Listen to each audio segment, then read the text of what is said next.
Nadim Zahawi, as Vaccines Minister, spearheaded Britain's highly successful COVID vaccine rollout ahead of most of the world. Now, questions over his finances have undone him. This letter from the Prime Minister to Nadim Zahawi, dated today. He says, when I became Prime Minister last year, I pledged that the government I lead would have integrity, professionalism and accountability at every level. It is clear that there has been a serious breach of the ministerial code. As a result, I've informed you of my decision to remove you from your position in His Majesty's government. I think the Prime Minister will face some criticism for having taken so long. It's been fortunate for him in a way that Sir Lawrie Magnus has delivered, obviously, an unambiguous finding. Too weak to take on his party, too weak to take on vested interest, 12 long years of Tory government. It's a pattern with this Prime Minister. Too weak to sack the security threat sat around the cabinet table, too weak to take part in a leadership contest after he lost the first one, too weak to stand up for working people. He'll be too weak to end his oil and gas giveaway, scrap the non-dom tax breaks, and end the farce of taxpayers subsidising private schools. It pains me to say this, but I think on the whole, it makes him look weak. I think he must have been biting, kicking himself all week that he decided to refer this to Sir Lawrie Magnus rather than going with a decision straight away. Based on the investigation, and then when the evidence was utterly, unequivocal, to then go through with the sacking. Yes, fantastic, well done, Rishi, but on so many other areas, he's so weak. And no one stands up straight and says, yes, I'm a Conservative. I believe that if you've got the money and you should be able to pay for it, that's the whole point of a kind of capitalistic society, is that you can pay for yourself and take the burden off. But he's too weak to stand up and say that. They're all so weak. Hi. Morning, everyone. How are you? Good.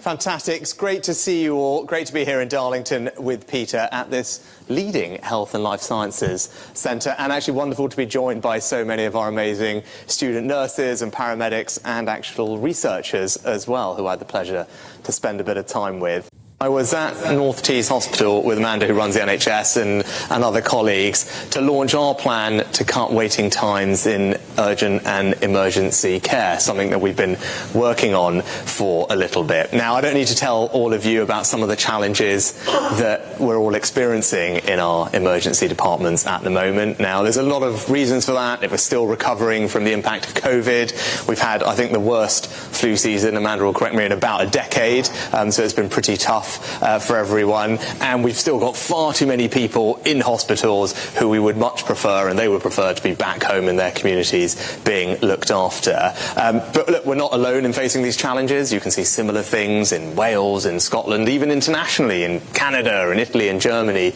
They're all people grappling with similar challenges. But we still need to do something about it. And that's why last year, when the Chancellor stood up and announced what's called the Autumn Statement, we had to make some difficult decisions. I think you all remember what happened, and we had to do some things to get our debt and borrowing under control. In spite of all of that, we prioritised the NHS and social care with billions of pounds of extra funding, because I know it's your priority, it's my priority, and the government's priority too. But the question is, and what you want to ask me is, well, how are you going to spend that money so it actually makes a difference? Because we need to improve this. And today's plan does that. The problem the Prime Minister's got is the Tory party is a series of delicate coalitions, like 9 or 10 different factions, and he's trying to sort of all the time manage a delicate truce. But that's only going to really work in the short term. Longer term, he's going to have to stamp his authority down. Obviously, they're trying to use the Chief Whip as a shield. The Chief Whip should be there as a shield.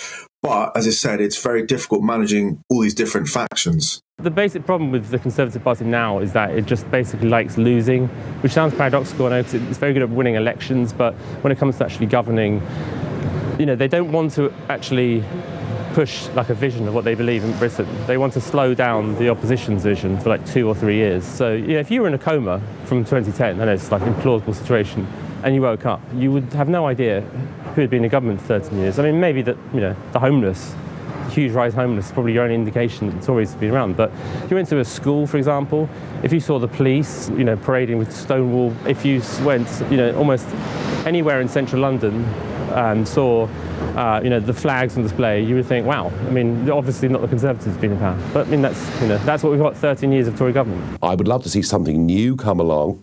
It won't be Thatcherite, because that was for 40, 50 years ago. But what it will be, if we're going to get that revolution, it will be people who work and are paying an ever-increasing amount of tax into a system for an ever larger number of people who refuse to work or don't want to work, and to prop up public services that are not delivering any bang for their buck. I promise you, we're living in broken Britain. It's not working at any level. It needs a revolution. With opinion polls showing Tory voters to be abandoning the party in droves, Rishi Sunak faces an uphill battle to restore trust in the Conservatives.